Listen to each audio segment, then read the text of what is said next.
Now, India on Friday has said it is in talks with the US to ensure that its operations at Iran's Chabahar Port continue under a time-bound sanctions waiver granted by Washington, which is due to expire on the 26th of April. MEA spokesperson Randhir Jaiswal said, as you know, on the 20th of October 2025, the US Treasury Department had issued a letter. That letter informed us about the unconditional sanctions waiver. Listen in. Chabahar.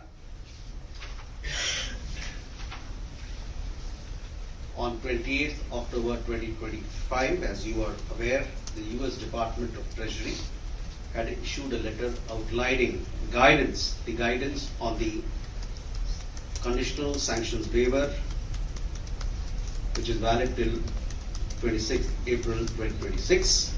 We remain engaged with the US side in working out this arrangement. Ambassador Anil Trigunyat, former diplomat, is joining us.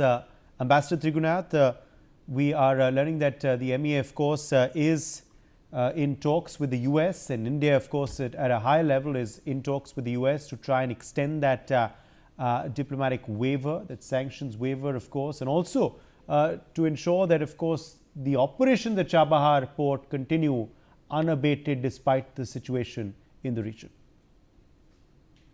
Yes, Chabahar Port is an extremely important port for us. And as you know, a year ago, we had also received a 10-year-long management contract for this port. We had also committed or recommitted to investing more and upgrading the port facilities, the greater investments as well as the maritime shipping was going there. It had become increasingly important for our outreach to Afghanistan as well as to the Central Asia. In addition, the Chabahar port is also very strategic in terms of our own geostrategic calculations. While we see that Chinese and Pakistanis are developing at Gwadar port, which is just across.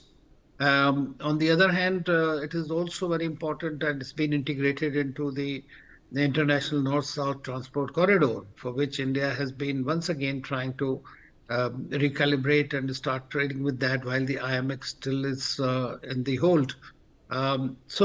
Unfortunately, because of the relations between US and Iran and the US's unilateral sanctions, what we are witnessing is that India had to suffer a great deal. We had to stop our oil because of the cuts of sanctions. We used to import about 10 to 12% of our oil from there.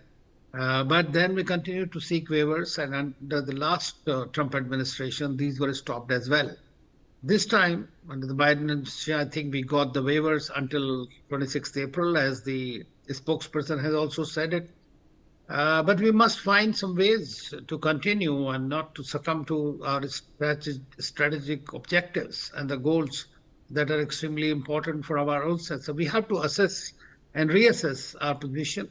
And in a larger Indian Ocean region as well, how it is going to impact us if we are not allowed to continue to operate or have an access in Chabahar Port for Afghanistan, whatever be the reasons.